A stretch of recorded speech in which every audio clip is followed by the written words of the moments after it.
সুপ্রিয় দর্শকবৃন্দ, আসসালামু আলাইকুম। আশা করি সবাই খুব ভালো আছেন এবং সুস্থ আছেন। এক্সিস মেডিকেল স্কুল কর্তৃক আয়োজিত আমাদের আজকে লাইভ সেশনে আমি মোহাম্মদ ফাহিম মির্জা আপনাদের সবাইকে স্বাগত জানাচ্ছি। আমাদের আজকে এই সেশনে আমাদের সাথে অতিথি হিসেবে উপস্থিত আছেন আমাদের সকলের প্রিয় ও শ্রদ্ধেয় ফারিয়া রহমান আপু। আপু ঢাকা মেডিকেল কলেজের K73 ব্যাচে 2015 সেশনের একজন শিক্ষার্থী। আপু ঢাকা বিশ্ববিদ্যালয় অধীনে দ্বিতীয় পেশাগত পরীক্ষায় দ্বিতীয় স্থান লাভ করেছিলেন এবং এরই পাশাপাশি আপু ফরেনসিক মেডিসিন ও কমিউনিটি মেডিসিনে অনার্স প্রাপ্ত হয়েছিলেন। তো সিক্স মেডিকেল স্কুল নিয়মিতভাবে সাবজেক্ট ভিত্তিক প্রিপারেশন নিয়ে লাইভ সেশনগুলো অ্যারেঞ্জ করে যাচ্ছে। তাই ধারাবাহিকতায় আজকে আমরা আপুর সাথে আলোচনা করতে চলেছি ফরেনসিক মেডিসিনের রিটেনে প্রিপারেশন নিয়ে। সুপ্রিয় দর্শকবৃন্দ, আমরা আশা করছি পুরোটা সময় জুড়ে আপনারা আমাদের সাথে থাকবেন এবং লাইক কমেন্ট করবেন। তো চলুন চলে যাচ্ছি, আর দেরি না করে চলে যাচ্ছি আপুর কাছে। আপু, আসসালামু আলাইকুম। ওয়ালাইকুম আসসালাম ফাহিম। কেমন আছেন আপু? আলহামদুলিল্লাহ, তুমি কেমন আছো? আলহামদুলিল্লাহ আপু। তো সুপ্রিয় দর্শকবৃন্দ, আপনাদেরকে আরেকটা তথ্য জানিয়ে রাখছি। আজকে যেহেতু আমরা ফরেনসিক মেডিসিন রিটেন নিয়ে আলোচনা করব, তো ফরেনসিক মেডিসিন রিটেন রিলেটেড কোনো যদি কোশ্চেন আমাদের থাকে, তো আপনার সেটা অবশ্যই কমেন্টের মাধ্যমে আমাদের জানাতে পারবেন। আমরা চেষ্টা করবো ইনশাল্লাহ আপনার কোশ্চেনটা আপুর মাধ্যমে উত্তর খোঁজার। তো আপু, শুরুতেই আপনার চলে যাচ্ছে একটা প্রশ্ন নিয়ে। প্রশ্নটা হচ্ছে আপু, আহ শুরুতে আমরা একটু জানতে চাচ্ছি আপনার অভিজ্ঞতা সম্পর্কে জানতে চাচ্ছি আর কি। পরীক্ষার আগে রাতে বা পরীক্ষার আগে আপনার অভিজ্ঞতাটা নিয়ে জানতে চাচ্ছিলাম। পরীক্ষার আগে রাতে কোনো কি এক্সট্রা কোনো প্রেশার ফিল হচ্ছিল কিনা, বা কোনো ভয় ভীতি কাজ করছিল কিনা, টেনশন কাজ করছিল কিনা এক্সট্রা কোনো, সেই সব নিয়ে যদি শুরুতে একটু বলতেন আপু আমাদের। ধন্যবাদ ফাহিম তোমার প্রশ্নের জন্য। আসলে ফরেনসিক মেডিসিনের রিটেন সম্পর্কে যদি বলি, প্রেশার আসলে একটাই ছিল, সেটা হচ্ছে লিখে শেষ করতে পারবো কিনা। আমি যদি তোমাকে একটু নাম্বার ডিস্ট্রিবিউশনটা সম্পর্কে বলি, যে রিটেন তো হয় আসলে 90 মার্কস এর। 70 মার্কস হচ্ছে এসিকিউ আর 20 মার্কস এমসিকিউ, আর জি। 10 থাকে ফর্মেটিভে আলাদা। তো 70 মার্কস এর মধ্যে 4টা গ্রুপে ভাগ করা থাকে কোয়েশ্চেন গুলি, ABCD। প্রত্যেকটা গ্রুপের অ্যাভারেজ মার্কস মোটামুটি 15, if I'm not wrong, 17.5 করে থাকে। এরকম 4টা গ্রুপ থাকে, এবং আবার প্রতিটা গ্রুপে 3টা করে কোয়েশ্চেনের আনসার করতে হয়, যেটা আবার 3টা স্টেম থাকে। আহ, জি। তো আলটিমেটলি দেখা যায় প্রতি গ্রুপে 9টা কোয়েশ্চেনে আনসার করতে হচ্ছে। যদি কোনো ক্ষেত্রে শর্ট নোট আনসার করতে চায়, তাহলে 10টা কোয়েশ্চেন প্রায় আনসার করতে হচ্ছে।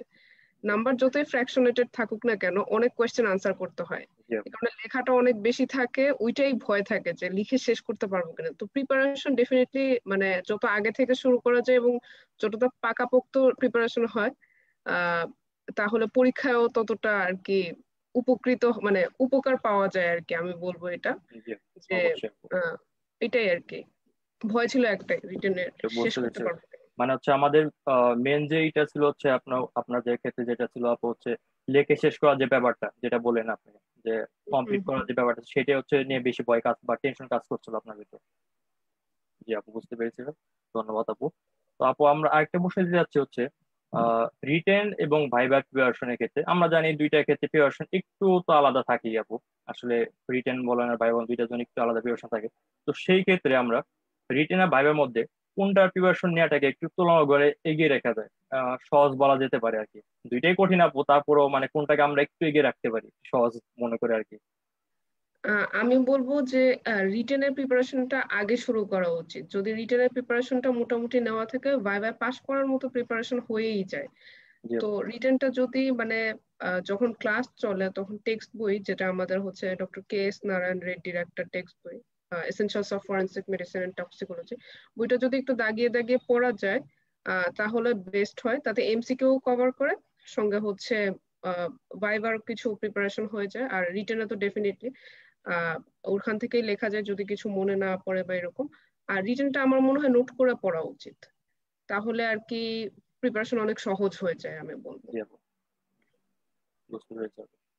তারপর আরেকটা জিনিস যেটা হয়ে থাকে আমাদের ক্ষেত্রে আর কি, আমরা যখন আইটেমের জন্য পড়ি বা আইটেম ক্লিয়ার বলি বা পাস করার জন্য পড়ি, তো সেসব ক্ষেত্রে দেখা যায় আইটেমের যেসব কোশ্চেন গুলো টিচাররা করে থাকেন, তো বেশিরভাগ ক্ষেত্রে কোশ্চেন গুলো হয়ে থাকে আমাদের ভাইবা ওরিয়েন্টেড। তো সেই ক্ষেত্রে আপু আমরা যখনই রিটেনের জন্য প্রিপারেশন নিতে তখন কি সেটাকে আমাদের এক্সট্রা একটা প্রেশার হয়ে যায় কিনা, যে সারা বছর শুধু আইটেমের জন্য প্রিপারেশন নিয়ে যাচ্ছি বা একটা ভাইবার রিলেটেড কোশ্চেন গুলোর সাথে ফেস করতেছি, তো সেই ক্ষেত্রে আপু আমাদের রিটেনের প্রিপারেশন নেওয়ার ক্ষেত্রে কি এক্সট্রা একটা প্রেশার থাকে কিনা, সেই ক্ষেত্রে আলাদা করে নিয়ে যেহেতু নিতে হচ্ছে? উম, একটু তো প্রেশার মনে হয়, কিন্তু আমার মনে হয় যে প্রেশারটা আইটেমের আগে ফিল করা বেটার পরীক্ষার একদম আগের থেকে। যে তো অবশ্যই অবশ্যই। এই জন্যই আমি বললাম যে একটু নোট করে পড়ার চেষ্টা করা উচিত। আর হচ্ছে আইটেমে আসলে যেটা হতো, আমার যেটা মনে আছে যে টিউটোরিয়ালের ক্লাস নিতেন আমাদের স্যার ম্যাডামরা, এবং দেখা যেত যে ওইটা এবং টেক্সট বই মিলিয়ে পড়তাম। আর যেটা হচ্ছে নোট করার ব্যাপারটা, সেটা হচ্ছে রিটেন কোয়েশ্চেন দেখেই নোট করেছিলাম।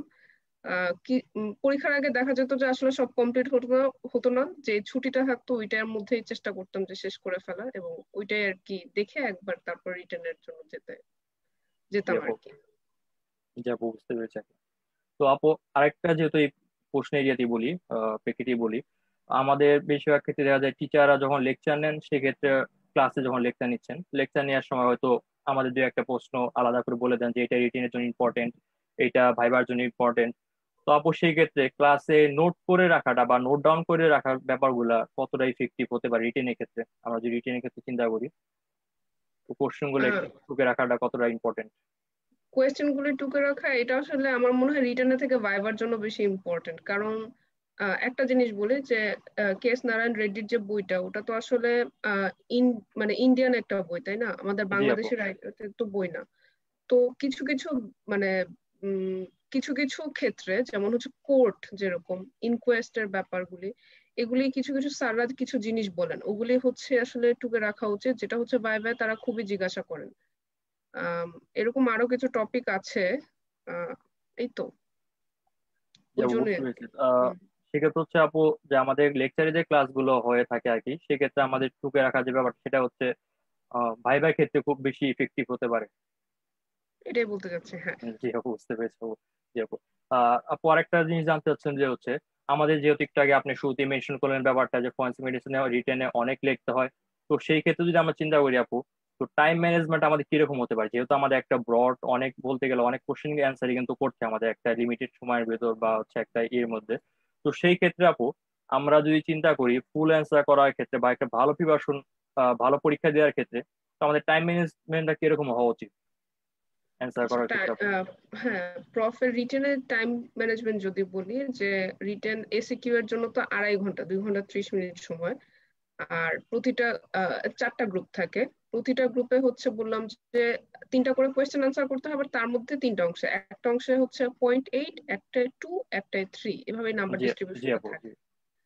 তো আমি যদি হিসাব করি যে টোটাল আসলে 9টা কোয়েশ্চেন আনসার করতে হচ্ছে, সরি, 3 আর 4 12, 12টা কোয়েশ্চেন আনসার করতে হচ্ছে 150 মিনিটের মধ্যে, তাহলে দেখা যায় যে তোমার হচ্ছে প্রতিটা কোয়েশ্চেনের জন্য সময় আছে প্রায় সাড়ে 12 মিনিট করে।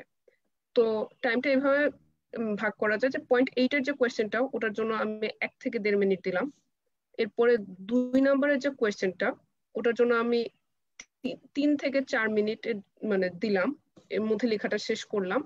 আর যেটা 3 নম্বরে, ওটা তো একটু বড় কোয়েশ্চেন হয় ইউজুয়ালি, ওটা হচ্ছে 6 থেকে 7 মিনিট করে যদি লিখা যায়, তাহলে আর কি মোটামুটি সবগুলি কোয়েশ্চেন ইকুয়াল ডিস্ট্রিবিউশন হয়। এর মধ্যে ব্যাপার আছে যে সবগুলি দেখা যায় যে পারা কোয়েশ্চেন থাকে না, দু একটা না পারা থাকতে পারে, ওটা আর কি পরে লেখা উচিত। আর সবসময় যেটা মনে রাখা উচিত এবং এবং খেয়াল করে রাখা উচিত, সেটা হচ্ছে এক গ্রুপের খাতায় যেন কোনোভাবে আরেক গ্রুপের কোয়েশ্চেন না চলে যায় বা উত্তর না লিখে ফেলি। কারণ হচ্ছে ওইটা আসলে গণনা করা হয় না, খাতা দেখার সময় ওটা আসলে বাদ চলে যায়। তো বেটার এটা খুবই কেয়ারফুলি আর কি দেখা যায়, এক গ্রুপের কোয়েশ্চেন যেন আরেক গ্রুপের খাতায় না চলে যায়। জি আপু, ধন্যবাদ আপু, বুঝতে পেরেছি।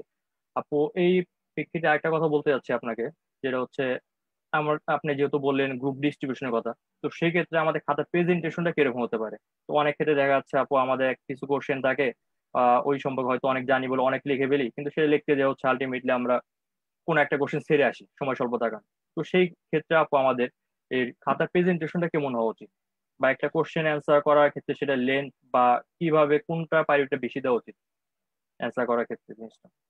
প্রথমে বলি যে হচ্ছে খাতা যখন দিবে, 4টা খাতা তো একসাথেই দেয়। প্রথমে খাতা পাওয়ার সঙ্গে সঙ্গে সবগুলো খাতায় মার্জিন টেনে ফেলা উচিত, জি পারলে নাম্বারও দিয়ে ফেলা উচিত, মানে পেজ নাম্বার। তারপরে হচ্ছে গ্রুপ মানে যেই গ্রুপটা সবচেয়ে ভালো পারা আছে তোমার সেটা প্রথমে আনসার করা উচিত। এবং যে কোয়েশ্চেন গুলি ভালো পারা মানে সবগুলি স্টেমে দেখা যাচ্ছে যে আমি একবারে লিখে ফেলতে পারবো, আমার মনে করতে বেশি কষ্ট হবে না। আহ মানে এটা তো আসলে রিটেন যে পরীক্ষাটা এটা আসলে রিকল করে করে লিখতে হয়, তো হচ্ছে ওই যে পারা কোয়েশ্চেন গুলির উত্তর আগে দিয়ে ফেলা এটাই উচিত। আর যেটা না পারা যাচ্ছে ওটা বাদ রেখে যাও, ওটা পরে আর কি শেষে এসে অ্যাটেম্প্ট করা ভালো। আর প্রেজেন্টেশন বলবো যে সবগুলি কোয়েশ্চেনের লেন্থ যে একই হবে নট নেসেসারি, দেখা যায় যে কোনো কোয়েশ্চেন বড় হয় কোনো কোয়েশ্চেন ছোট হয়। আমি তোমাকে একটা এক্সাম্পল বলি, সেটা হচ্ছে differences between suicidal and homicidal cut throat. এটা ধরো তোমার 1 পৃষ্ঠাও হতে পারে 1.5 পৃষ্ঠাও হতে পারে লেখার তারতম্য অনুযায়ী। আহ আর হচ্ছে differentiate between entry and exit rule, এটা মনে হয় টোটাল 6-7টা পয়েন্ট মানে খুব প্রমিনেন্ট আর কি, ওইগুলি আনসার করা উচিত। ইম্পর্টেন্ট যে পয়েন্ট গুলো কথা হ্যাঁ বলতেছেন দুটাই আপু। 3 নম্বরের কোয়েশ্চেন, কিন্তু জি আপু। লেন্থ তো ডিফারেন্স হবে। তো বেটার হচ্ছে মানে কোয়েশ্চেন অনুযায়ী উত্তর করা। তবে কোনো মানে উত্তরে মানে কোয়ালিটির দিক থেকে আমি বলবো যে হচ্ছে সবগুলি সমানভাবে উত্তর করা উচিত, কোয়ান্টিটি থেকে কোয়ালিটি ইজ মোর ইম্পর্টেন্ট। জি আপু। আপু রিটেনে প্রিপারেশন নেওয়ার ক্ষেত্রে সেই ক্ষেত্রে যে প্রশ্নটা এসে যায় আমাদের ক্ষেত্রে সবসময় যে বিগত কয়েক বছরের প্রশ্নগুলো আমরা সলভ করবো, তো অবশ্যই সেই ক্ষেত্রে মানে আপনার যদি মতামত বলতেন বা সাজেশন বলতেন আমাদের জন্য। এটা আসলে আমি একটা ডিউ মানে ডিউ বা অন্য ইউনিভার্সিটির স্যাররা যখন কোয়েশ্চেন করেন ওনারা গত 5 বছরের কোয়েশ্চেন নিয়ে বসেন, এবং কোয়েশ্চেনটা ওইভাবেই সেট করা হয় যে 5 বছরের কোয়েশ্চেন থেকে যেগুলি আসছে, তো 80-90% কোয়েশ্চেন ওখান থেকে কমন পড়ে যায়। কিছু ভিন্ন কোয়েশ্চেন আসে মানে যেটা হয়তো বা আনকমন লাগছে একটু, ওটা হচ্ছে স্যাররা নতুন করে অ্যাড করেন কিছু। তো বেটার 5 বছরের কোয়েশ্চেন নিয়ে সলভ করা। আর যদি পারা যায় তাহলে আহ, যে ইউনিভার্সিটির আন্ডারে কয়েকটা মেডিকেল কলেজের অ্যাসেসমেন্টের কোয়েশ্চেন গুলি নিয়ে মানে টার্মের পরে যে অ্যাসেসমেন্ট হয় কোয়েশ্চেনটা নিয়ে একটু দেখা যে ওখানে কোনো নতুন কোয়েশ্চেন এসেছে কিনা। এর মধ্যে আমি ডিউর আন্ডারে বলবো Dhaka medical college, Salimullah medical college, Suhrawardy medical college, Mymensingh medical college, এদের মানে এই 4টা মেডিকেল কলেজের যদি অ্যাসেসমেন্টের কোয়েশ্চেন নিয়ে একটু দেখা যায়। জি আপু, বুঝতে পেরেছি। আপু আরেকটা যে ব্যাপার আমরা সবসময় দ্বিধাদ্বন্দ্বে ভুগি, যে দেখা যাচ্ছে আমি এক ভার্সিটির অধীনে আছি, তো সেই সময় প্রিপারেশনের কাছে চিন্তা করি অন্য বোর্ড বা অন্য ভার্সিটির প্রশ্নগুলো আমরা পড়ে আসবো কিনা বা পড়ে যাবো কিনা। তো অবশ্যই ক্ষেত্রে এই ব্যাপারটা আপনি কিভাবে দেখেন? আমার মনে হয় যে হচ্ছে যে ভার্সিটি আন্ডারে পরীক্ষা দিচ্ছি ওই ভার্সিটি কোয়েশ্চেনই সলভ করলেই হয় আসলে। আর হচ্ছে এমসিকিউ, আমি এমসিকিউর কথাটা বলিনি, এমসিকিউর ক্ষেত্রেও খালি নিজের ভার্সিটিতে যেগুলি আসছে ওগুলি দেখে গেলেই যথেষ্ট। জি আপু, বুঝতে পেরেছি। তো যেহেতু এমসিকিউর কথাটা বললেন, তো সেই প্রসঙ্গে একটা কথা বলি আপু। এমসিকিউ প্রিপারেশন নেওয়ার ক্ষেত্রে আমরা কিভাবে জিনিসটা পড়তে পারি? অনেক এমসিকিউ দেখা যাচ্ছে আমরা রিটেনের ক্ষেত্রে হয়তো আমরা বোর্ড কোশ্চেন পড়ে আসলাম, কিংবা ভাইবার ক্ষেত্রে হয়তো আমরা কাট কোশ্চেন পড়ে আসলাম, কিংবা আইটেমে যে কোশ্চেনগুলো ধরতে সেগুলো আমরা একটু নোট করে রাখলে হয়ে যাচ্ছে। এমসিকিউর জন্য কি আলাদাভাবে কোনো আমাদের প্রিপারেশনটা কিভাবে নিতে পারি আপু, একটু ভালো মার্ক পাওয়ার জন্য এমসিকিউতে? আচ্ছা, এমসিকিউ তে ভালো মার্ক পাওয়া খুবই একটা মানে ভালো প্রশ্ন করেছো। সাধুবাদ জানাই এই প্রশ্নের জন্য। সেটা হচ্ছে আহ রিটেনের যে প্রিপারেশন নিচ্ছ মানে হচ্ছে এসিকিউ এর এবং হচ্ছে আইটেমের সময় যদি তুমি রেডিটা পড়ো মোটামুটি 50-60% হয়ে যায় প্রিপারেশন। আর কোয়েশ্চেন মানে এমসিকিউ আর কি কমন ফেলানো যদি আমি বলি সেই জন্য বলবো যে ওই যে সহায়ক বইয়ের শেষেও প্রতি চ্যাপ্টারের শেষে এমসিকিউ গুলি দেওয়া থাকে, যে বিগত বছরগুলিতে কিরকম এমসিকিউ এসেছে ওটা যদি একটু দেখা যায় অনেকগুলি কমন পড়েছে। আর দু একটা যেটা কি বলবো, দু একটা না 20টা থাকে, তো 20টার মধ্যে 3 থেকে 4টা হয়তো বা বা হ্যাঁ এরকমই 2 থেকে 3টা বা 3 থেকে 4টা থাকবে যে একটু মানে নতুন কোয়েশ্চেন লাগতে পারে কারো মানে স্টুডেন্টদের কাছে, অ্যাভারেজ স্টুডেন্টদের কাছে। তো সেটা আমি বলবো যে কে কত ভালো রেডি পড়েছে ওইটার উপরে বা ক্লাসে যদি কোনো জি আপু। এক্সট্রা ইনফো এটাই। জি আপু, তো সেই ক্ষেত্রে আপনি বলছেন যে আমরা যদি বিগত বছরের কোশ্চেনগুলো একটু সলভ করে আসি সেই ক্ষেত্রে, কিংবা আমরা হচ্ছে প্রতি চ্যাপ্টার ওয়াই চ্যাপ্টার শেষে যে আমাদের এমসিকিউ গুলো থাকে কিছু ইনক্লুড করা, সেগুলো দেখে আসতে হবে, তো অনেকাংশে কমন পাওয়া সম্ভব, তাই তো আপু? হ্যাঁ। জি আপু, বুঝতে পেরেছি।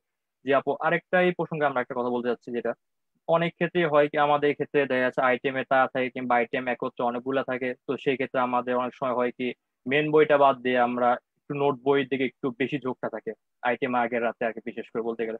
তো সেই ক্ষেত্রে আপু এটি কি আমাদের মেন বইয়ের সাথে একটু দূরত্ব সৃষ্টি করছে, বা মেন বই না পড়া একটু কম পড়ার কারণে আমাদের জানার ক্ষেত্রে কিংবা পরীক্ষার ভালো প্রিপারেশন নেওয়ার ক্ষেত্রে কোনো ঘাটতি থেকে যাচ্ছে? আম, আমার মনে হয় যে ঘাটতি আসলে কিছুটা থেকেই যায়। মানে সবসময় দেখা যায় যে সহায়ক বইয়ে যে হচ্ছে ইনফরমেশন গুলি থাকে ওটা অনেক কনসাইজড ফর্মে থাকে, যেটা হচ্ছে রিটেনের প্রিপারেশনের জন্য বেশি হেল্পফুল। কিছু কিছু ক্ষেত্রে ভুলও থাকে যেটা আসলে টেক্সট বই থেকে একটু কারেকশন করে নেওয়া উচিত জি দেখে। তো যদি কেউ একদমই টেক্সট বই না দেখে শুধু গাইডের উপর নির্ভরশীল হয়ে যায়, ওই ল্যাকিংসটা থেকে যায়, এবং যে নলেজটা হয় ওইটা আসলে কি বলবো লাস্টিং হয় না, মানে পরে রিটেইনড হয় না। পরে যে ওইটা মানে রিকল করে কোনো কিছুতে তুমি অ্যাপ্লাই করবা, ওইটা আসলে গাইড পড়লে হয় না এতটা। এই জন্য আমি বলবো যে দূরত্ব আসলে কিছুটা তৈরি হয়। জি আপু, বুঝতে পেরেছি। আপু আরেকটা জিনিস যেটা বেশি দেখা যায়, আমরা হয়তো সবাই বা বাংলাদেশ প্রেক্ষাপটে বলতে গেলে আমরা রেডিটা একটু বেশি পড়ি সবাই মেন বই হিসেবে। তো এর পাশাপাশি আপু আর কোনো বই কি পড়া প্রয়োজন, মানে একটা ভালো প্রিপারেশন নেওয়ার ক্ষেত্রে বা নিজের একটা মেন্টাল স্যাটিসফ্যাকশনের জন্য, যে হ্যাঁ আমি জিনিসটা ভালো জানি বা আমার প্রিপারেশন অনেক ভালো, মানে এই কনফিডেন্সটা নিয়ে পরীক্ষা হলে যাওয়ার জন্য কি রেডি পাশাপাশি অন্য কোনো বইয়ের একটু সহায়তা নেওয়া যেতে পারে কিনা আপু? আন্ডার গ্রাজুয়েশন লেভেলে আমার মনে হয় যে রেডি ছাড়া আর কোনো বই পড়ার প্রয়োজন আছে। লেকচার ক্লাসে সারা কিছু ইনফরমেশন বলেন, যেটা বললাম যে কোর্ট এবং ইনকোয়েস্ট এবং এরকম লিগাল প্রসিডিওর এবং বিএমডিসি বিএমএ সম্পর্কে, যে মানে একটা কোয়েশ্চেন তো খুবই কমন, সেটা হচ্ছে এটার লোকেশন কোথায়। তো এটা আসলে লেকচারে বলে দেয় স্যার বা ম্যাডামরা। তো এই জিনিসগুলি আসলে লেকচার ক্লাস থেকে ইনফরমেশন গুলি কালেক্ট করে রাখা উচিত। আর আরেকটা বলবো যে হচ্ছে উম মানে রেডি পড়াটাই আসলে এনাফ, এটাই বলতে চাচ্ছি যে আপু সেক্ষেত্রে আমাদের রেডি পড়াটাই আসলে এনাফ বলতে চাচ্ছেন। আর হ্যাঁ। সাথে যে কথা ইনক্লুড করেছেন সেটা হচ্ছে আমাদের টিচারদের যে নোটটা অনেক সময় আচ্ছা, লেকচার আরেকটা সময় বলে দেয়। ইনফরমেশন ফাহিম, সরি, আরেকটা জি ইনফরমেশন জি সেটা আপু, হচ্ছে অবশ্যই বলেন। তোমার ফরেন্সিক ব্যালিস্টিক্স এবং হচ্ছে তোমার ফায়ার আর্মস নিয়ে। জি আপু। এগুলি তো মানে ছবি দেখে পুরোপুরি কনসেপ্টটা ক্লিয়ার হয় না রেডি তো। এই জন্য আমি বলবো যে ইউটিউবে কিছু ভিডিও যদি মানে দেখতে পারা যায় জি ওইটাও আপু, হেল্প করবে। মানে আপু কনসেপ্টটা ক্লিয়ার করার জন্য বা ভিজুয়ালাইজেশনের জন্য আমরা ইউটিউব বা আমরা এরকম অনলাইন পোর্টালগুলো ইউজ করতে পারি, তাই তো আপু? হ্যাঁ, হ্যাঁ, হ্যাঁ। জি আপু, বুঝতে পেরেছি আপু। জি আপু, অসংখ্য ধন্যবাদ, অনেক সুন্দর করে বোঝাচ্ছেন আমাদের বিষয়গুলো। তো আপু আরেকটা যে জিনিসটা হয়ে থাকে, পরীক্ষার আগে রাতে দেখা যাচ্ছে সময়টা খুবই কম থাকে, বা পরীক্ষার আগে এত হয়ে থাকে মানে সময় হঠাৎ করে চলে যায়। দেখা যাচ্ছে আমাদের যতটুকু পড়া আছে বা যতটা সিলেবাস থাকে সেই তুলনায় আমাদের টাইমটা মনে হয় কম আছে। তো সেই ক্ষেত্রে আপু আমরা পরীক্ষার আগে রাতে পড়ার ক্ষেত্রে কোন টপিকস গুলো গুরুত্ব একটু বেশি দিব, বা কোন টপিকস গুলোর প্রায়োরিটি একটু বেশি দিয়ে আমরা আগাবো? যেহেতু একটা ব্রড সিলেবাস কভার করতে আমরা আইটেম সহায়তা করে থাকি আপু, যে একটা বা দুইটা টপিকস এর উপর আইটেম থাকে তখন হয়তো আমরা একটা পড়ে দিচ্ছি। কিন্তু যখন আমরা টার্ম কার্ডের পর টার্ম দিচ্ছি, টার্মের পর আবার যখন প্রপের দিকে যাচ্ছে আগাচ্ছি, প্রপে তো আলটিমেটলি পুরো সিলেবাসটা নিয়ে আমাদের প্রশ্নটা হচ্ছে। তো সেই ক্ষেত্রে সিলেবাসটা একটু বড় থাকছে আমাদের জন্য। তো সেই ক্ষেত্রে পড়ার টেকনিকটা কি হতে পারে আপু পরীক্ষা আগের রাতের জন্য বিশেষ করে? আহ ঠিকই বলেছো যে ফরেনসিক মেডিসিনের সিলেবাসটা আসলে অনেক বড়। তো আগের রাতে যদি পড়তে হয়, এটা আসলে স্টুডেন্ট টু স্টুডেন্ট ভ্যারি করবে যে কার কোনটা মানে কার কোনটায় এমফাসিস দেওয়া উচিত, বা মনে হচ্ছে যে এটা আমি বারবার ভুলে যাই, ওই জিনিসগুলি বেশি দেখা উচিত। তারপরেও বলবো আমি যে হচ্ছে যে টপিক গুলি না পড়লেই নয় রিটেনে বা দেখে না গেলেই নয়, সেটা হচ্ছে এক নম্বরে আমি প্রায়োরিটি দিব টক্সিকোলজি।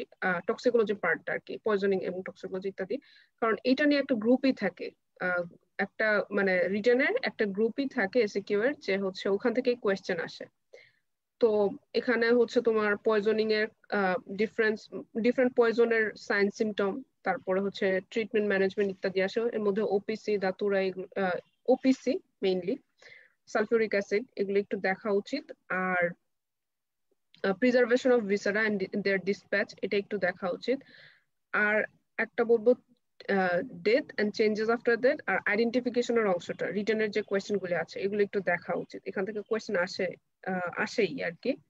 জি আর বলবো যে একদম শুরুর দিকে তো আছে হচ্ছে তোমার এই যে ফরেনসিক মেডিসিন, মেডিকেল জুরিসপ্রুডেন্স, আর হচ্ছে এথিক্স এর যে ব্যাপারটা বল। এথিক্স এর যে ব্যাপারটা, এখান জি থেকেও আপু, কোয়েশ্চেন আসে আর কি। তো এগুলি আর কি দেখে যাওয়া উচিত আমার মনে হয়। জি আপু, বুঝতে পেরেছি আপু, অনেক সুন্দর করে বোঝাচ্ছেন আমাদের। তো আপু এখানে আমরা আরেকটা প্রশ্ন করতে যাচ্ছি হচ্ছে, পরীক্ষার আগে রাতে যে কথাই বলতেছিলাম একটু আগে, যে আমাদের অনেক সময় টপিকস বেশি হয়। তো সেক্ষেত্রে আপনি যেটা বললেন যে যার যে প্রবলেম আছে সে হয়তো সেটা খেয়াল করবে বা সেটাকে প্রায়োরিটি বেশি দিবে। কিন্তু অবশ্যই এই ক্ষেত্রে তারপরও আমরা যেটা বললাম বলতে যাচ্ছিলাম আর কি, যে কোন টপিকস গুলো আপনি একটু আগে বললেন যে টপিকস গুলো উল্লেখ করে দিলেন আমাদের এই টপিক গুলো দেখা উচিত বা দেখলে ভালো। তো তারপরে দেখা যাচ্ছে আপু সবার প্রিপারেশন তো এক থাকে না, বা হচ্ছে সবার হয়তো এটাও যে একটা টপিকের উপর আয়ত্ত একরকম থাকে না। তো সেই ক্ষেত্রে আপু অনেক ক্ষেত্রে আমাদের হয়ে থাকে দেখা যাচ্ছে আমরা পুরা সিলেবাসটা কাভার করে যেতে পারি না, অনেক সময় হয়ে থাকে এটা আর কি। তো তখন কি আপু মানে কনফিডেন্স পরীক্ষা হলে ঢোকার কনফিডেন্স কোনো একটা ঘাটতি থেকে যাচ্ছে আমাদের? এটার উত্তর তো স্টুডেন্টই দিতে পারবে যে কনফিডেন্সে ঘাটতি থেকে যাচ্ছে কিনা। সব না, সব দেখে গেলেই যে হচ্ছে কনফিডেন্স একদম তুখর থাকবে আমার মনে হয় না। মানে সব আসলে পরীক্ষার আগের দিন দেখা সম্ভব না। তো যদি তুমি 2 দিন গ্যাপ পাও তাহলে হয়তো বা একবার চোখ বুলিয়ে দেখে যেতে পারবা, কিন্তু খালি আগের দিন বা আগের রাতটা কাজে লাগালে তাহলে তো আসলে সম্ভব না পুরা সিলেবাস দেখে যাওয়া, তাই না? জি আপু, বুঝতে পেরেছি আপু, অবশ্যই আপু। তো আপু এই ক্ষেত্রে যদি আমরা নতুনদের কথা বলি, আমরা তো এখন থার্ড ইয়ারের শেষের দিকে, আমাদের হয়তো প্রপ সামনে হয়ে যাবে যে কোনো টাইমে হয়তো। তো আমরা যদি বলি নতুনদের ক্ষেত্রে যারা এখন সেকেন্ড ইয়ারে আছে, নিউ থার্ড ইয়ারে উঠবে, তাদের ক্ষেত্রে যদি বলি যে ফরেন্সিকের শুরু থেকে একটা ভালো প্রিপারেশন বা একটা ভালো আয়ত্ত করার জন্য ফরেন্সিক মেডিসিনটাকে, তারা পড়াশোনার প্রসিডিউর বা টেকনিকটা কি ফলো করতে রাখবো? এটা আমি বলবো যে লেকচার ক্লাস অ্যাটেন্ড করা উচিত, লেকচার ক্লাস অ্যাটেন্ড করা এবং হচ্ছে রেডি পড়া এইটা। আর হচ্ছে মানে যেদিন যা পড়াচ্ছে ওইটা এসে রেডি দেখে একটু পড়ে নেওয়া। আর এক্সট্রা ইনফরমেশন যেটা আছে সেটা হচ্ছে লিখে নেওয়া রেডিতে, অথবা যদি সহায়ক বই কেউ দেখে তাহলে উচিত যে রেডি থেকে মানে মিলিয়ে মিলিয়ে সেটা দেখা এবং এক্সট্রা ইনফরমেশনটাও গাইডে টুকে নেওয়া। এটাই আমি বলবো যে একদম বছরের শুরু থেকে যদি কেউ মানে ভালো করে প্রিপারেশন নিতে চায়। তো অবশ্যই এক্ষেত্রে আপনি বলছেন যে লেকচার ফলো করাটা সবচেয়ে বেশি ইম্পর্টেন্ট আমাদের ক্ষেত্রে, ভালো একটা প্রিপারেশনের ক্ষেত্রে। তো আপু যেহেতু আমরা রিটেন নিয়ে কথা বলছি, তো এর পাশাপাশি যেহেতু আমাদের অসপি পরীক্ষাতে কিছু থিওরিক্যাল কোশ্চেন থাকে, তো সেই ক্ষেত্রে কি আপু আমাদের রিটেনে প্রিপারেশন নেওয়া হয়ে গেলে কি অসপি প্রিপারেশনটা হয়ে যাচ্ছে কিনা আলটিমেটলি, নাকি অসপির জন্য আলাদা করে আবার একটু আমাদের সময় দিতে হচ্ছে কোনো কোশ্চেনের জন্য? অসপিতে যে থিওরিটিক্যাল কোয়েশ্চেন জি গুলি আপু। থাকে ওগুলি তো মোটামুটি কাভার করে যায়, যেমন হচ্ছে পয়জন আর ওয়েপন নিয়ে মোটামুটি অনেকগুলি আহ, এবং আরেকটা হচ্ছে ইনস্ট্রুমেন্টস। ইনস্ট্রুমেন্টস বলতে হচ্ছে গ্যাস্ট্রিক লাভাজ টিউব আর কি, যেটা বলতেছি। তো এইগুলি দিয়ে মোটামুটি অনেকগুলি বোর্ড কাভার হয়ে যায়, থিওরিটিক্যাল নলেজটা এখান থেকে হয়ে যায়। কিন্তু অসপির মেইন ট্রিক যেটা সেটা হচ্ছে কম সময়ের মধ্যে কিভাবে লিখে শেষ করা যায় ওইটা আর কি। আহ তো হ্যাঁ, রিটেনের প্রিপারেশন থেকে অনেকাংশেই হয়ে যায়। আমি যেটা বলবো যে সেটা পাশ করার মতো হয়ে যায়, কিন্তু তারপর ওই যে কম সময় লেখার যে প্র্যাকটিস বা ইয়ে ওটার জন্য একটু আর কি গুরুত্ব দেওয়া উচিত আর একটু সময় দেওয়া উচিত। জি আপু, বুঝতে পেরেছি আপু। অসংখ্য ধন্যবাদ, অনেক সুন্দর করে বোঝাচ্ছেন আমাদের বিষয়গুলো। আপু আরেকটা যে কোশ্চেনটা জানতে চাচ্ছিলাম আমাদের, মূলত একটা ভালো রেজাল্ট করার ক্ষেত্রে বা অনার্স পাওয়ার ক্ষেত্রে যে ব্যাপারটা আর কি আপু বলতে গেলে, তো সেই ক্ষেত্রে কি আমাদের কোন টপিক্সটা গুরুত্ব একটু বেশি দেওয়া উচিত, রিটেন বলি ভাইবা বলি প্র্যাকটিক্যাল, মানে কোন টপিক্সটা গুরুত্ব দেয় বা পরীক্ষার ভালো দিয়ে একটু ইজি হয়ে যায় আমাদের জন্য বেশি ভালো মার্ক ক্যারি করাটা? আসলে রিটার্নের মার্কস তো যে যতই ভালো করে মোটামুটি একটা কাছাকাছি নাম্বার আসে, মানে যেটা দেখা যায়। অস্পিতেও ফুল মার্কস পাওয়া সম্ভব যদি কারো ভালো প্রিপারেশন থাকে, মানে কোনো কোয়েশ্চেন ভুল না যায়, ভালো মতো লিখে আসতে পারে এটা। আরো তো আছে, প্র্যাকটিক্যালও আছে, মানে ওই যে রিপোর্টস গুলি আমাদের, এটা নিয়ে ইনশাল্লাহ ভাইবা প্রিপারেশন অংশে বলবো আমি। আর হচ্ছে ডেফিনেটলি ফরেনসিক মেডিসিনের ভাইভাটা বেশি গুরুত্বপূর্ণ আমি বলবো। আহ, এই সাবজেক্টের ভাইবা বেশি গুরুত্বপূর্ণ, গুরুত্ব দেওয়া ভাইবাটা উচিত। বেশি গুরুত্বপূর্ণ। হুম। জি আপু। তারপর আমরা যদি রিটেন আর ভাইবার সাথে একটু তুলনা করতে বলি আপনাকে, তো কোনটা পরীক্ষা দেওয়াটা একটু ইজি মনে হয় আপনার কাছে? মানে পরীক্ষা হলে যাওয়াটা একটু স্পেশালিস্ট মনে হচ্ছে কোন তার ক্ষেত্রে আর কি, এটা একটু আম, বুঝে নেবো। অন্য সব সাবজেক্টের ক্ষেত্রে আমি রিটেন বললেও ফরেনসিক মেডিসিনে আমি দুইটাকে সমান গুরুত্ব দিব, কারণ হচ্ছে এটা রিটেনে আসলে অনেক লেখা থাকে এবং আমার মনে আছে যে পরীক্ষা মানে প্রফ পরীক্ষা দেওয়ার পরে আমার আসলে এক্সস্টেড হয়ে গিয়েছিলাম, মানে অন্য কোনো পরীক্ষা দেওয়ার পরে এত বেশি কষ্ট হয় নাই আমার আর কি। কিন্তু ফরেনসিক মেডিসিনে লেখা অনেক বেশি থাকে, তো ওই জন্য আমি দুইটা মানে ভাইভাতেও মোটামুটি অনেক বেশি এমফাসাইজ দিতে হয়। তো দুইটাকে আমি সমান সমান গুরুত্ব দেবো এই সাবজেক্টের ক্ষেত্রে। জি আপু, বুঝতে পেরেছি আপু। তো অনেক ক্ষেত্রে আপু যেটা বলছিলেন মানে লেখা অনেক বেশি, অনেক ক্ষেত্রে দেখা যায় ফরেন্সিক রিটেনের ক্ষেত্রে যেটা হয় আর কি, এ নাম্বার যে কোশ্চেনটা থাকে সেখানে দেখা যাচ্ছে ছোট ছোট শর্ট কোশ্চেন থাকে, বাট অনেক সময় একটার অধিক থেকে থাকে। তো সেই ক্ষেত্রে হয়তো মার্কটা কিন্তু আমাদের 0.8 থাকে, কিন্তু কোশ্চেনটা একটু সংখ্যাটা একটু বেশি থাকে। তো আমাদের স্বাভাবিকভাবে অ্যান্সার করতে একটু সময়টা বেশি লেগে যায় আপু। জি আপু। আপু আরেকটা বিষয় যেটা জানতে চাচ্ছিলাম, আপনার রেজাল্ট পাওয়ার পর আপু আপনার অনুভূতিটা কি ছিল, একটু যদি বলতেন আমাদের সাথে শেয়ার করতেন। কারণ আমরা সবাই স্বপ্ন দেখি একদিন ভালো রেজাল্ট করব, একদিন আপনার মতো অনার্স পাবো ইনশাল্লাহ। তো সেই দৃষ্টিকোণ থেকে আমরা চাচ্ছি আপনার অনুভূতি একটু জানতে। আমরাও চাই ইনশাল্লাহ ভবিষ্যতে এই অনুভূতি যাতে নিতে পারি। ধন্যবাদ ফাহিম এই প্রশ্নটার জন্য। রেজাল্ট যেদিন পেলাম ওই দিন তো কলেজেই ছিলাম। ডেফিনেটলি অনেক ভালো লেগেছিল, কারণ ভাইভাটা স্মুথ হয়েছিল। আমার রিটেন তো মোটামুটি ভালোই হয়েছে, কিন্তু ভাইবার প্র্যাকটিক্যাল পরীক্ষা ভালো হয়েছিল। আর আহ, আমার নিজের রেজাল্টের থেকেও আসলে ব্যাচের রেজাল্ট নিয়ে আমি বেশি মানে উৎফুল্ল ছিলাম, কারণ হচ্ছে আমাদের ব্যাচে অনেকজন প্লেস করেছিল, অনেকগুলো অনার্স ছিল। ওইটা নিয়ে বেশি এক্সাইটেড ছিলাম আর কি। ভালো লেগেছিল ডেফিনেটলি।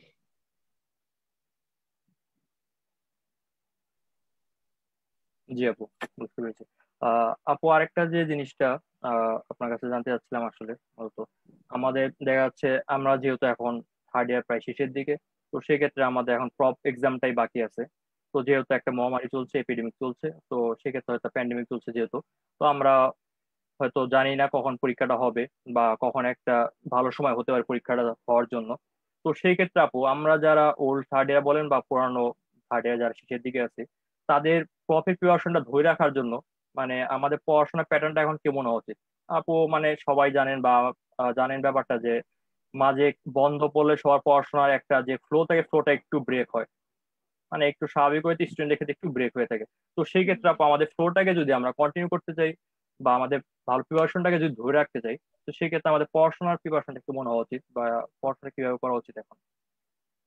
আচ্ছা, আসলে এখন তো যেটা বলা যায় থার্ড ইয়ারের যারা স্টুডেন্ট আছে তাদের তো খালি প্রফটাই বাকি ছিল মনে হয়, টার্ম তো বোধহয় হয়ে গেছিল আমি জি আপু, যতটুকু। জি আপু।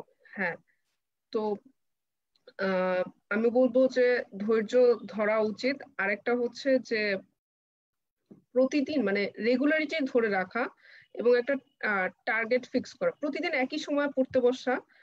মানে ধরো আমি একদিনে 3 ঘন্টা বা 4 ঘন্টায় পড়বো, কিন্তু একই সময় পড়বো, মানে একটা রুটিনে থাকা অনেক ইম্পর্টেন্ট এই সময়টার জন্য। একটা অনিশ্চিত সময় পার করছে। আর হচ্ছে একটা টার্গেট রাখা যে আচ্ছা আমি রিটেনে আজকে 10টা কোয়েশ্চেন পড়বো, অথবা যে একটা কোয়েশ্চেন পেপার নিয়ে আমি আহ 2টা গ্রুপ সলভ করব, বা 2টা গ্রুপের কোয়েশ্চেন আমি একটু দেখবো।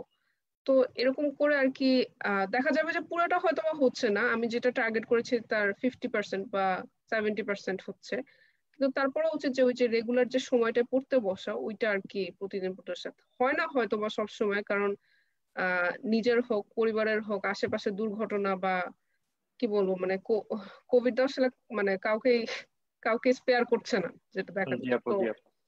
অনেকের ফ্যামিলিতে অনেক খারাপ সময় যাচ্ছে। তো আমি বলবো যে হচ্ছে মানে রেগুলারিটি ধরে রাখা, যত কষ্টই হোক রেগুলারিটি ধরে রাখা ইম্পর্টেন্ট এখন। জি আপু, আপনি বলছেন যে রেগুলারিটি সবচেয়ে বেশি ইম্পর্টেন্ট আমাদের এই ক্ষেত্রে। জি আপু, জি আপু, অবশ্যই। আপু আরেকটা কোশ্চেন যেটা জানতে চাচ্ছিলাম, আমরা যেহেতু রিটেন ভাইবার ক্ষেত্রে আমরা দেখি গ্রুপ স্টাডিটা খুব বেশি ইম্পর্টেন্ট। একটা আইটেমের আগের রাতে হোক বা একটা ভাইবার আগের রাতে হোক, আমরা সবসময় গ্রুপ স্টাডিটা গুরুত্ব খুব বেশি দিয়ে থাকি। বিভিন্ন কোশ্চেন অ্যানালাইসিস এর জন্য হোক বা সবার কোশ্চেন সবাই মিলে একটা কালেকশনের জন্য হোক, আমরা সেখানে হচ্ছে গ্রুপ স্টাডির প্রায়োরিটি খুব বেশি দিই।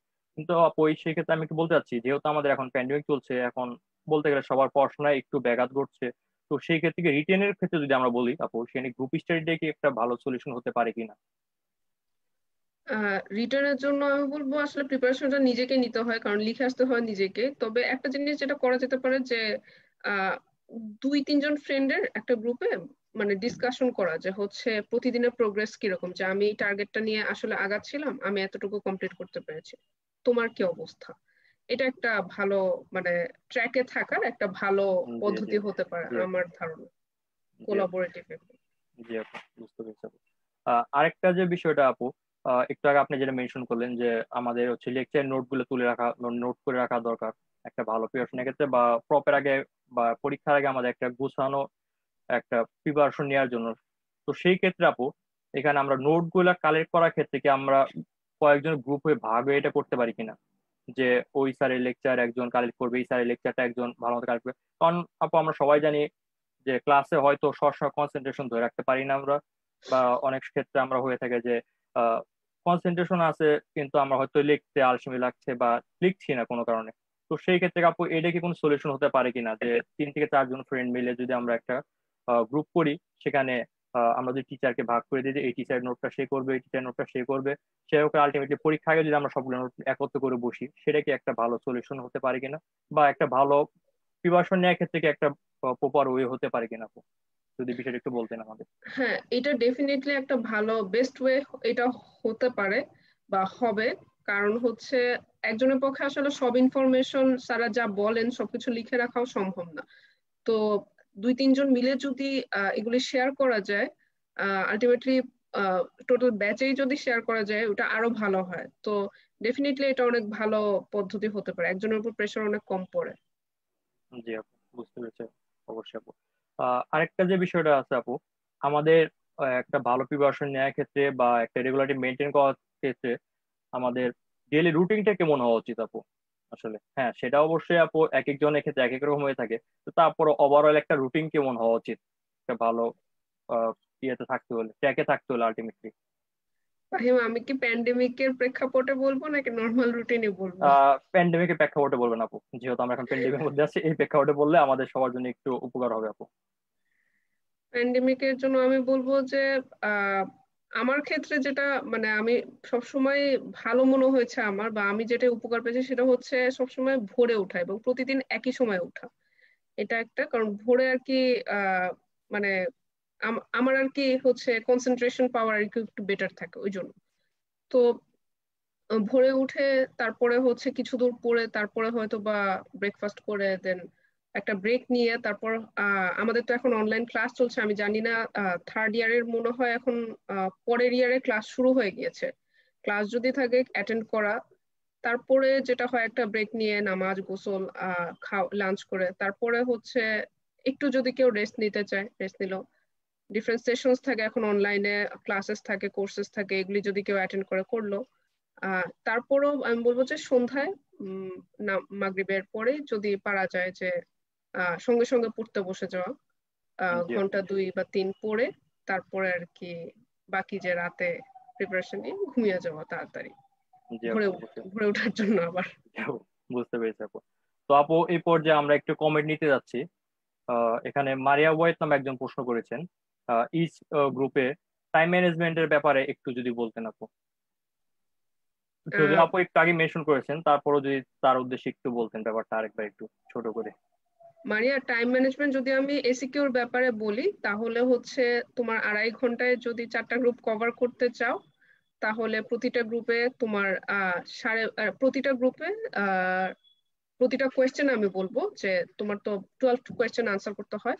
প্রতিটা কোয়েশ্চেনে 12.5 মিনিটস করে দেওয়া বেটার, তাহলে তুমি সবগুলা কোয়েশ্চেনের সমান সময় দিতে পারবা। এটা একটা। আর এমসিকিউর জন্য তো তোমার হচ্ছে 30 মিনিটস থাকে, ওটা যদি পুরোটাই লাগে লাগলো, আর না হলে 20 মিনিটস এর মধ্যে করে বাকি 10 মিনিটসে খাতায় মার্জিন টানা বা মানে প্রিপারেশন নেওয়া রিটের মানে এসিকিউ এর জন্য এটা বেটার। জি আপু, বুঝতে পেরেছি। আপু এই পর্যায়ে আমরা একটা কমেন্ট নিতে যাচ্ছি।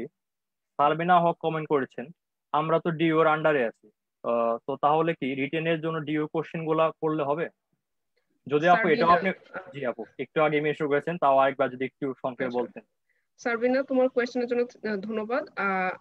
হ্যাঁ, যেহেতু ডিওর আন্ডার তাহলে ডিওর গত 5 বছরের কোয়েশ্চেন সলভ করাই আর কি রিটার্নের জন্য এনাফ হবে। জি আপু।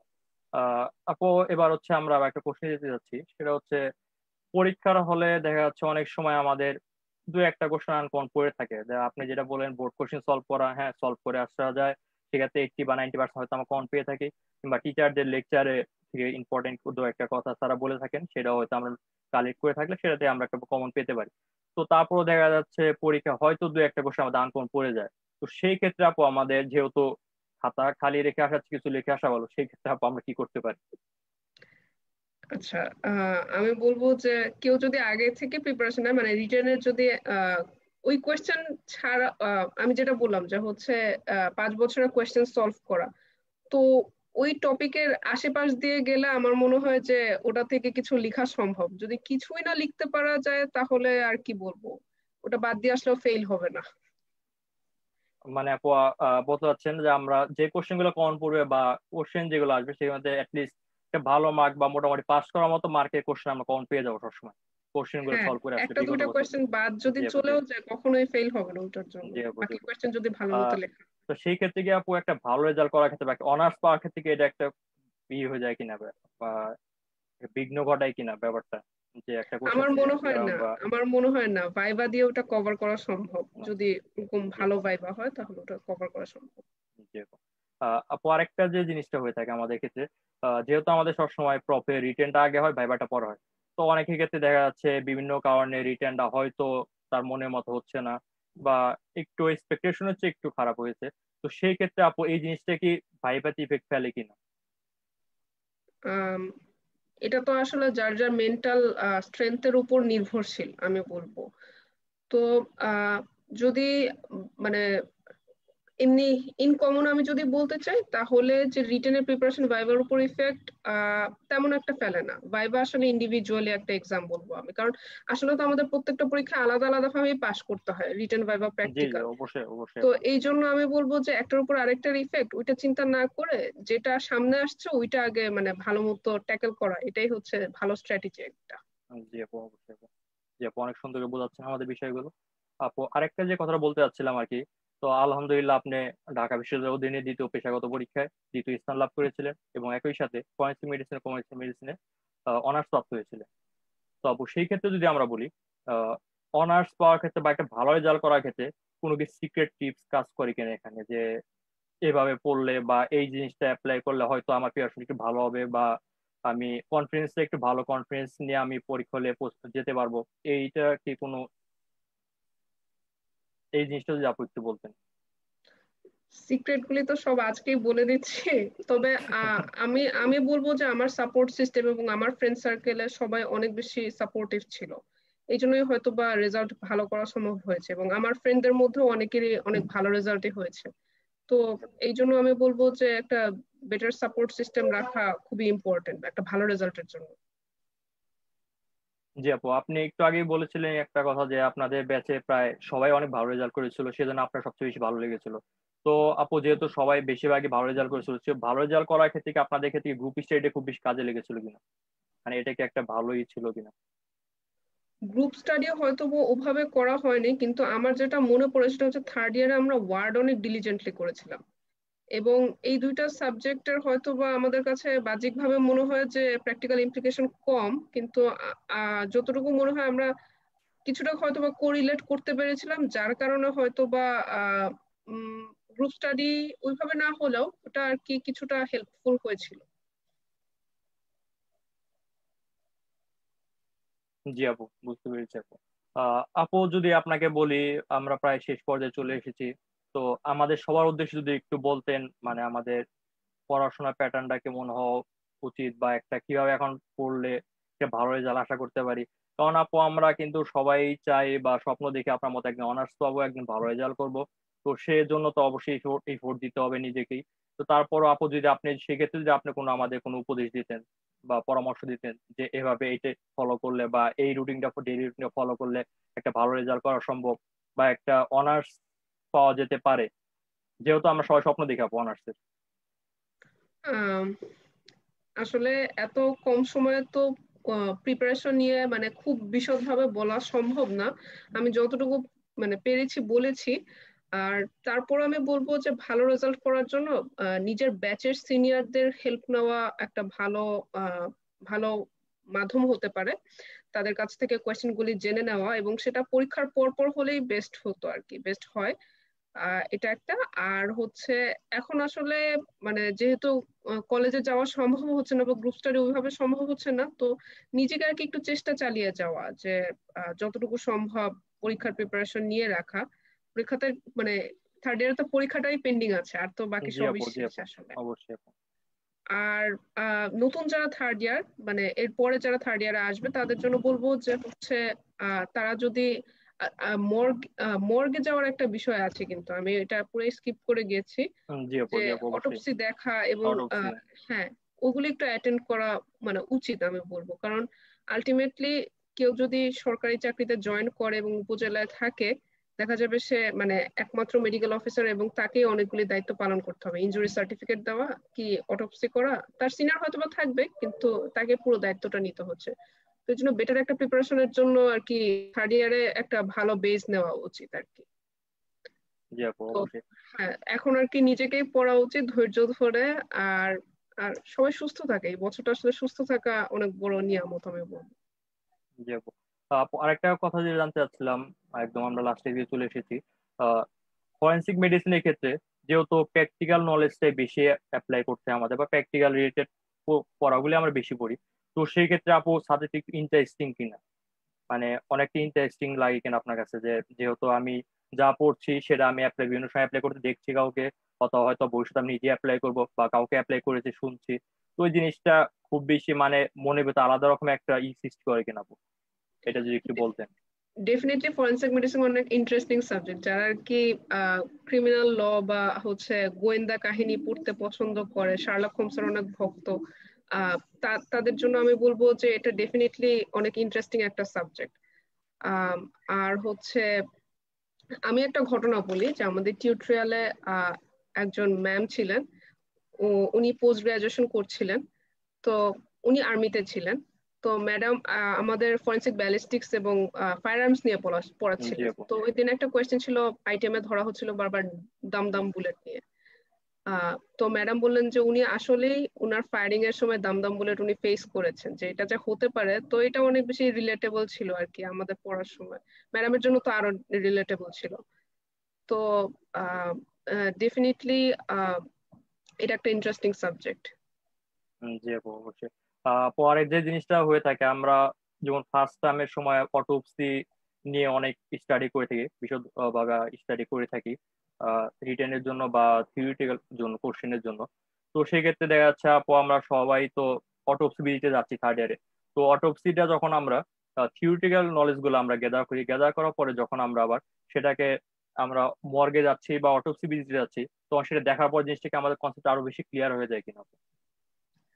হ্যাঁ ফাহিম, কনসেপ্টটা ডেফিনেটলি আরো ক্লিয়ার হয় যদি স্যাররা ঠিক মতো এক্সপ্লেইন করে দেন যে মানে কোন স্টেপের পর কোন স্টেপ হচ্ছে। না, আমরা অনেক লাকি ছিলাম যে আমাদেরকে স্যার দেখিয়ে দিয়েছিলেন প্রত্যেকটা স্টেপ। আহ তো আমি বলবো যে হচ্ছে মানে রিলেট করতে পারলে এবং ঠিক মতো দেখতে পারলে এটা অনেক বেশি মানে কি বলবো এনরিচড করবে একটা স্টুডেন্টকে। যে অবশ্যই মানে হচ্ছে প্র্যাকটিক্যাল নলেজ গুলোর ক্ষেত্রে অবশ্যই, কিংবা ভবিষ্যতে আমাদের অবশ্যই অনেক হেল্প হবে, যে জিনিসটা বলতেছিলেন না আর কি, কিংবা আমাদের চাকরি ক্ষেত্রে বা জব সেক্টর জিনিসটা আমাদের জন্য খুবই হেল্পফুল হতে পারে। জি আপু। তো আপু, আমরা প্রায় শেষ পর্যায়ে চলে এসেছি একদম। অসংখ্য ধন্যবাদ আপু আপনাকে, অনেক সুন্দরভাবে আপনি আমাদের সবকিছু বুঝিয়েছেন, অনেক সুন্দর সুন্দর উপদেশ দিয়েছেন, পরামর্শ দিয়েছেন, অনেক সুন্দর সুন্দর দিক নির্দেশনা দিয়েছেন একটা ভালো রেজাল্ট করার জন্য। একটা, যেহেতু আমরা স্বপ্ন সবাই দেখছি একদিন না একদিন হয়তো অনার্স পাবো, তো সেই ক্ষেত্রে অনার্স পাওয়ার ক্ষেত্রে আপনি কিছু গুরুত্বপূর্ণ কথা বলেছেন। তো আশা করি দর্শক বিন্দু সবাই এটা ফলো করবে, চেষ্টা করে অ্যাটলিস্ট ফলো করার চেষ্টা করবে। আশা রাখি সবাই ইনশাল্লাহ একদিন ভালো রেজাল্ট করবো। আপু, এই পর্যায়ে আপনাকে আরেকটা কি বলতে চাচ্ছি, আমরা একটু আবার একটু কমেন্টে দিতে যাচ্ছি আপু। তো কমেন্টে আপনাকে ফেরদৌস সারা ধন্যবাদ জানিয়েছে। সেই সাথে সালমিনা হক, সালমিনা হক আপনাকে ধন্যবাদ জানাচ্ছি আপু, একটু আগে আপনি একটা কোশ্চেন অ্যান্সার করেছিলেন, তার জন্য হচ্ছে সে ধন্যবাদ জানাচ্ছে। আর ফেরদৌস তারা সে আপনার পুরো সেশনটাই দেখেছে মেবি, তো সেই প্রেক্ষিতে সে আপনাকে ধন্যবাদ জানিয়েছে। এই সাথে ধন্যবাদ আরো কয়েকজন জানিয়েছে। তো আপু, আপনাকে যদি বলি একদম শেষ পর্যায়ে, আপনার আমাদের জন্য বা আপনার জুনিয়রদের জন্য বা থার্ড ইয়ারে আমরা যারা আছি ফরেনসিক মেডিসিনের সাথে এখন আমরা পড়াশোনা করছি বা এই ফেজে আছি, তাদের সবার উদ্দেশ্যে যদি একটু কিছু বলতেন আপু। সালবিনা আর ফেরদৌস সারা, তোমাদের দুইজনকে ধন্যবাদ। ফাহিম, তোমাকে ধন্যবাদ, এত সুন্দর একটা সেশন তুমি হোস্ট করেছো এই জন্য। আর জুনিয়রদের উদ্দেশ্যে বলবো যে আহ, তোমরা একটু মানে পড়াশোনাটা জারি রাখো। কারণ হচ্ছে পরীক্ষার ডেট হয়তো বা দিয়ে দিবে হুট করে। সিচুয়েশন আসলে কিরকম কোন দিকে যাচ্ছে এখনো আমি আন্দাজ করতে পারছি না। আহ তো বেটার আর কি রেগুলারিটিটা ধরে রাখা। আর ডেফিনেটলি ফ্যামিলির সবাইকে নিয়ে একটা সাপোর্টিভ এনভায়রনমেন্ট থাকা, সবাই সুস্থ থাকো, এই দোয়াই থাকবে আর কি। জি আপু, আপনিও সুস্থ থাকবেন, ভালো থাকবেন, এবং ইনশাল্লাহ নেক্সট সেশনে আপনার সাথে আবার দেখা হচ্ছে আমাদের কমিউনিটি ফরেন্সিক মেডিসিনের ভাইবা নিয়ে।